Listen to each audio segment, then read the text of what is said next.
Hello everyone, কেমন আছো সবাই? তোমরা শুনছো নিবেদিতাকে। জার্নি উইথ এনবিতে তোমাদের সকলকে স্বাগত জানাই। কি জানো তো, জীবনে যখন কোনো কিছু খারাপ হয় বা আমাদের আশানুরূপ হয় না, তখন আমরা ঘাবড়ে যাই, ভেঙে যাই। কিন্তু একটা কথা মনে রেখো, ঘাবড়ে যেও না যেন। যা হয় তা তো ভালোর জন্যই হয়।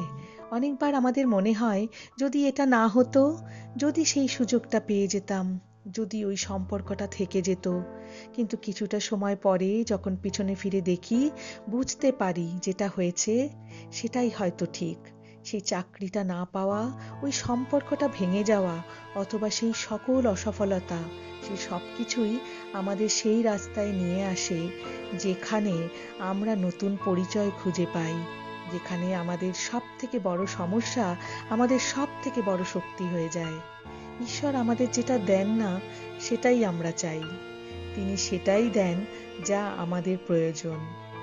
তাহলে আগত দিনে জীবন যখন তোমাকে এমন একটা রাস্তায় এনে দাঁড় করিয়ে দেবে, যেখানে সব কিছু অসম্পূর্ণ মনে হবে, যেখানে মন ভীত হয়ে থাকবে, তো ব্যাস নিজেকে একবার বলো, ঘাবড়ে যেও না যেন।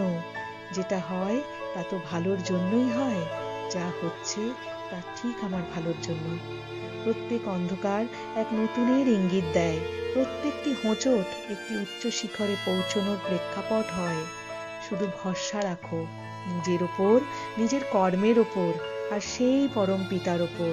কেননা আজ যেটা তোমার চিন্তা ভাবনার ঊর্ধ্বে, সেটা কাল তোমার গল্পের সব থেকে সুন্দর একটা অংশ হবে। তাহলে হাসি মুখে তোমার আজকে গ্রহণ করো, অগ্রসর হও তোমার সুন্দর ভবিষ্যতের দিকে। বিশ্বাস করো, আবারও বলছি, যা হয় তা সবসময় তোমার ভালোর জন্যই হয়। আজ এটুকুই। আবার আসবো অন্য কোনো দিন, অন্য কোনো কথা নিয়ে। ততক্ষণ ভালো থেকো।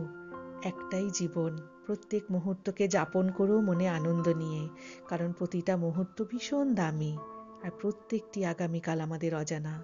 যদি তুমি কিছু ভালো শুনছো, তাহলে জার্নি উইথ এনবিকে শুনছো। সঙ্গে থেকো, কেমন? Thank you.